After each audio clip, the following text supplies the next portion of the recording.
عید کی بڑی خوشیاں ملک بھر میں آج عید الاضحیٰ مذہبی جوش و جذبے سے منائی جائے گی۔ کراچی، لاہور، اسلام آباد، پشاور سمیت ملک بھر میں نماز عید کے اجتماعات ہوں گے۔ نماز عید کے بعد سنت ابراہیمی کی پیروی کرتے ہوئے جانور قربان کیے جائیں گے۔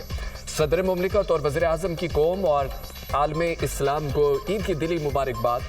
صدر آصف علی زرداری نے اپنے پیغام میں کہا کہ یہ دن ہمارے ایمان، قربانی، احسان اور بھائی چارے کے جذبے کو اثر نو زندہ کرنے کا دن ہے۔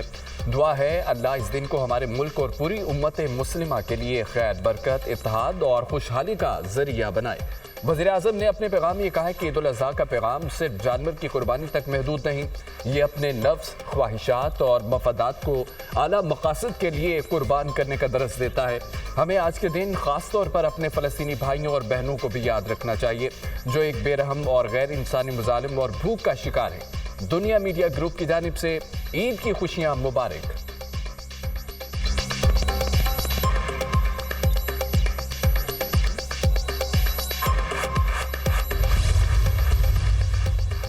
Chairman joint chief of staff committee سمیت سروسز چیف کی قوم کو عید الاضحیٰ کی مبارکباد۔ مسلح افواج پائیدار امن، خوشحالی اور قومی یکجہتی کے لیے دعا گو ہیں۔ پاکستانی قوم کے غیر متزلزل عزم کو خراج تحسین پیش کرتے ہیں۔ وطن کی سلامتی کے لیے قوم کی جرت و قربانیوں کو سراہتے ہیں۔ عید الاضحیٰ خود احتسابی، قربانی اور اتحاد کا مقدس موقع ہے۔ پاکستان کے مسلح افواج اپنے عوام کے شانہ بشانہ کھڑی ہے۔ دعا ہے یہ بابرکت تہوار جذبہ یکجہتی کو مزید مضبوط کرے۔ ISPR۔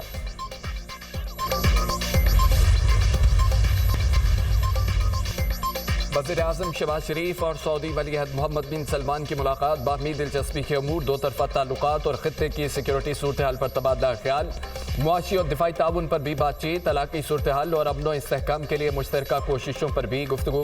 پاکستان اور سعودی عرب کے درمیان گہرے تزویراتی اور برادرانہ تعلقات کا اعادہ، دونوں رہنماؤں کا تزویراتی شراکت داری کو مزید بلندیوں تک لے جانے پر اتفاق، کثیرت جاتی تعلقات کو مزید مضبوط بنانے کے عزم کا اعادہ۔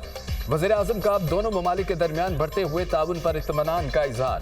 وزیر اعظم نے پاک بھارت کشیدگی کم کرانے میں کردار پر سعودی قیادت کا شکریہ ادا کیا۔ غزہ میں جاری انسانی بحران پر بھی تفصیلی گفتگو، عالمی برادری اپنی اخلاقی اور قانونی ذمہ داریاں پوری کرے۔ دونوں رہنماؤں کا مطالبہ، مسئلہ فلسطین کے ایک منصفانہ پائیدار حل کے لیے اپنی حمایت کا اعادہ۔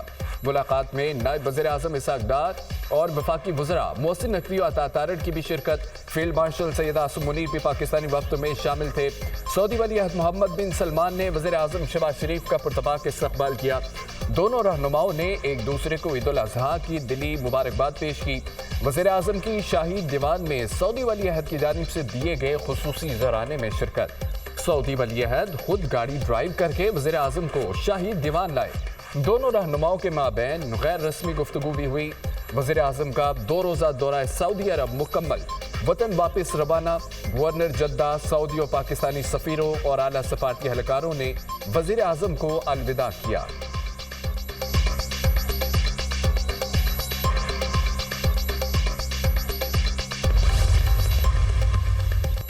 وزیر اعظم شہباز شریف اور فیلڈ مارشل سید عاصم منیر نے عمرے کی سعادت حاصل کر لی۔ پاکستانی وفد کے لیے خانہ کعبہ کا دروازہ خصوصی طور پر کھولا گیا۔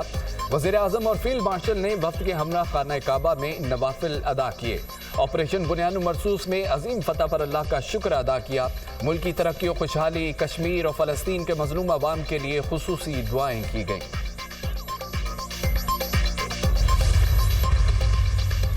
بلاول بھٹو زرداری کی زیر قیادت پارلیمانی وفد کا پاکستان ہاؤس کا دورہ۔ پاکستانی سفیر رضوان سعید شیخ کے عشائیے میں امریکی قانون سازوں سے ملاقاتیں۔ بلاول بھٹو نے خطے میں امن و استحکام کی اہمیت کو اجاگر کیا۔ کہا پاکستانی وفد کا دورہ امن کا مشن ہے۔ وزیر اعظم نے وفد کو امن کا مشن دیا۔ اس مشن میں بھارت سے بات چیت اور سفارتکاری کے ذریعے مسائل کا حل تلاش کرنا شامل ہے۔ امریکہ امن مشن میں ہمارا ساتھ دے۔ اگر امریکہ اپنی قوت امن کے پیچھے لگا دے تو وہ بھارت کو سمجھا سکتا ہے۔ امریکی حکومت اور ارکان کانگریس بھارت اور پاکستان کے درمیان با مقصد اور تعمیری بات چیت میں معاونت کریں۔ بھارت کا 24 کروڑ پاکستانیوں کا پانی بند کرنے کا عندیہ ایک وجودی خطرہ ہے۔ اگر بھارت نے یہ اقدام کیا تو یہ جنگ کے علاوہ اعلان کے مترادف ہوگا۔ مقبوضہ جموں کشمیر کے مسئلے کا حل ہم سب کے مفاد میں ہے۔ امریکی ارکان کانگریس نے جنوبی ایشیا میں امن و استحکام کے لیے اپنی مکمل حمایت کا یقین دلایا۔ بلاول بھٹو زرداری کی زیر قیادت پاکستانی وفد کی امریکی حکام سے ملاقاتیں۔ پاکستانی وفد کی امریکی سینیٹر ٹام کاٹن سے کیپٹل ہل پر ملاقات۔ سینیٹر ٹام کاٹن نے بلاول بھٹو زرداری اور ان کے وفد کا شکریہ ادا کیا۔ قائد موسم اگنور نواز شریف نے لندن میں نماز عید ادا کی۔ نواز شریف نے سینٹرل مسجد میں نماز عید ادا کی۔ نماز عید کے بعد میڈیا سے گفتگو میں نواز شریف نے کہا، اللہ پاکستان کو ترقی عطا فرمائے، پاکستان کے عوام کو خوشیاں دے، عالم اسلام کے تمام مسلمانوں کو خوشیاں عطا فرمائے۔ نواز شریف کی لیگی ورکر سے ملاقات، کہا کہ پاکستان درست سمت میں جا رہا ہے۔ شہباز شریف نے پاکستان کی معیشت کو بہت بہتر کر دیا۔ شہباز شریف کی قیادت میں پاکستان نے جنگ جیتی۔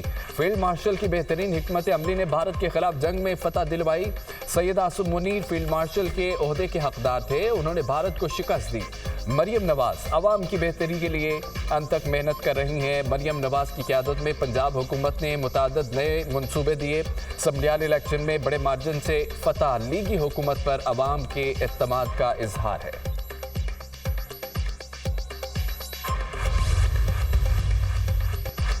عید الاضحیٰ پر پنجاب میں درجہ حرارت بڑھنے اور ہیٹ ویو کے خدشات۔ آج سے 12 جون تک دن کے اوقات میں درجہ حرارت 5 سے 7 ڈگری سینٹی گریڈ زیادہ رہنے کا خدشہ، الرٹ جاری۔ اسلام آباد، خیبر پختونخوا، کشمیر، گلگت بلتستان میں بھی درجہ حرارت زیادہ رہے گا۔ بلوچستان اور سندھ میں بھی موسم شدید گرم رہنے کی پیشگوئی۔ بلائی وسطی سندھ و بلوچستان میں 4 سے 6 ڈگری سینٹی گریڈ زیادہ رہنے کا امکان۔ ملک بھر میں گرمی کی شدت برقرار۔ اندرون سندھ و بلوچستان میں شدید گرمی، سبی دادو میں پارہ 48 ڈگری کو چھو گیا۔ شہید بے نظیر آباد میں 46، سکھر میں 44 ڈگری ریکارڈ کیا گیا۔ لاہور، ملتان، پشاور 39، اسلام آباد میں 38، کوئٹہ و کراچی میں 37 ڈگری رہا۔ اشیاء خورنوش کے نرخوں میں کمی، وزیر اعلیٰ مریم نواز کا اظہار اطمینان۔ ٹماٹر، پیاز، دھنیا، پودینہ، لیموں، لہسن، ادرک، مرچ، آلو سمیت دیگر سبزیاں سستی ہو گئیں۔ گزشتہ سال کی نسبت لیموں کی قیمت 85 روپے، ہری مرچ 10، ادرک کے نرخ 60 روپے کم ہوئے۔ آلو 15، پیاز 75، ٹماٹر 5، لہسن 75 روپے سستا۔ لاہور میں آلو پیاز کے 30 اضافی ٹرک، ٹماٹر کے 13 ٹرک پہنچ گئے۔ دال چنا، ماش، مسور، کالا چنا، بیسن اور دیگر دالوں کے نرخ میں بھی 30 روپے تک کمی ریکارڈ۔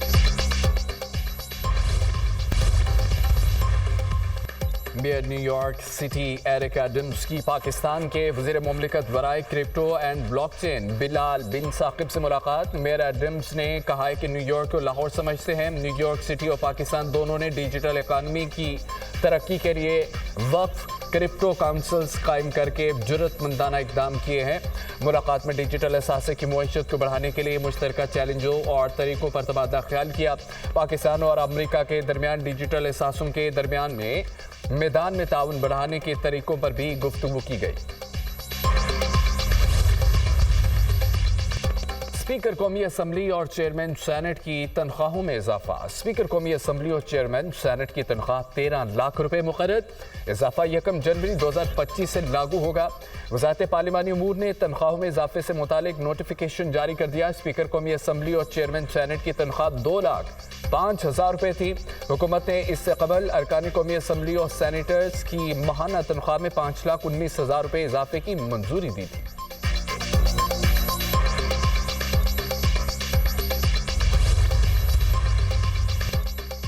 سرکاری ملازمین کی تنخواہوں اور ریٹائرڈ ملازمین کی پینشن میں اضافے کی تیاریاں۔ آئندہ وفاقی بجٹ میں تنخواہوں میں اضافے کے لیے 4 تجاویز زیر غور۔ گریڈ 1 سے 16 تک ملازمین کے لیے 30% ڈسپیرٹی الاؤنس تجویز۔ مہنگائی کے تناسب سے بجٹ میں تنخواہ اور پینشن میں 10% اضافے کی تجویز۔ ذرائع کے مطابق حکومت کو اتحادیوں نے بھی تنخواہوں میں اضافے کا مشورہ دیا۔ تنخواہوں میں اضافے کا حتمی فیصلہ بجٹ سے قبل کابینہ اجلاس میں کیا گیا۔ ہڑتال۔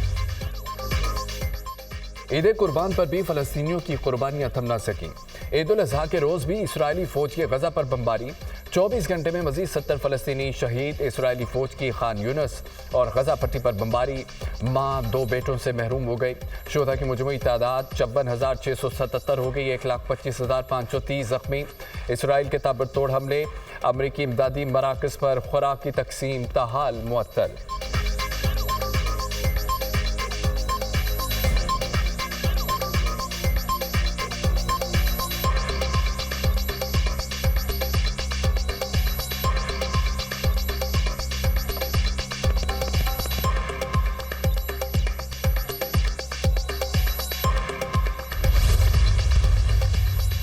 بنگلہ دیش میں عام انتخابات کا اعلان آئندہ برس اپریل کے پہلے 2 ہفتوں میں ہوں گے۔ بنگلہ دیش کی عبوری حکومت کے سربراہ محمد یونس نے قوم سے خطاب میں عام انتخابات کی تاریخ کا اعلان کیا۔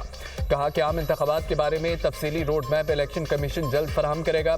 ہم نے اصلاحات، انصاف اور انتخابات کے 3 بنیادی مینڈیٹ پر کام کیا اور آئندہ برس تک نمایاں پیش رفت نظر آئے گی۔ محمد یونس پر ملک میں نئے الیکشن کی تاریخ کے اعلان کا شدید دباؤ تھا۔